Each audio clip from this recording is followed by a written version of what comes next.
Hello students, welcome back. In today's lecture, we're going to start on a new organ system, the urinary system.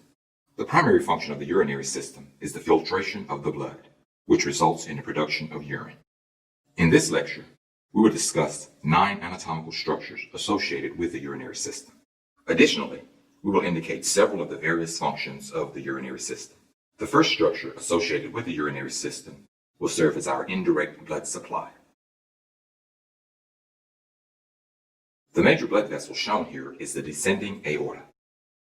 Originating from the aorta is the direct primary artery of the urinary system. This main artery of the urinary system is the renal artery. The renal artery then enters the principal organ of the urinary system.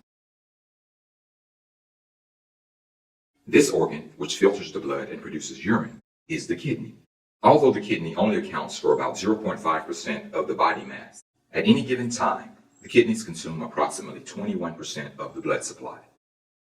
The kidneys are remarkably vascular. Due to the presence of the liver, the right kidney is noticeably lower than the left kidney.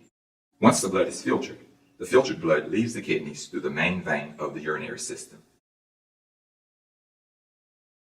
This vessel is the renal vein. From the renal vein, the blood is taken to the major vein of the body. This major vein is the inferior vena cava.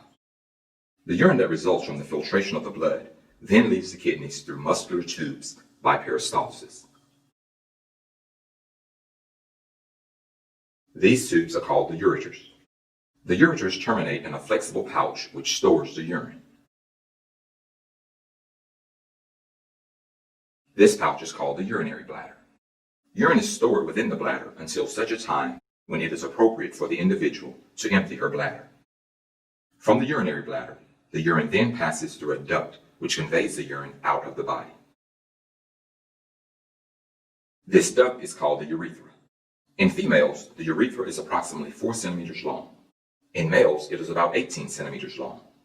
Also in males, the superior portion of the urethra is surrounded by a gland which produces seminal fluid. This structure is the prostate gland.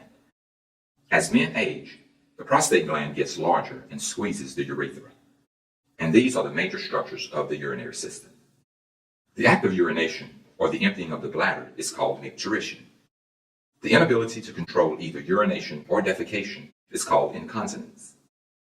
A typical human produces about 1.5 to 2 liters of urine each day. The words renal and nephric denote kidneys. Let's now label all the structures we've discussed.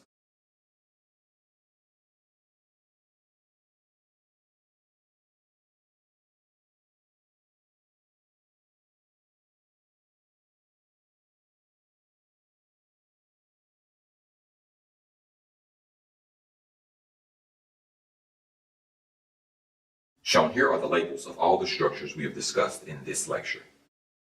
In this lecture, we will also indicate 5 of the many functions of the urinary system. The urinary system filters blood, regulates blood volume, regulates osmolarity, regulates blood pressure through the production of the enzyme renin, and secretes erythropoietin.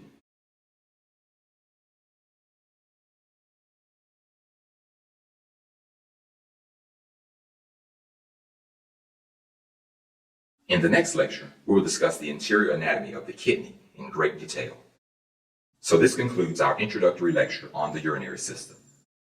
I hope that you've learned a lot.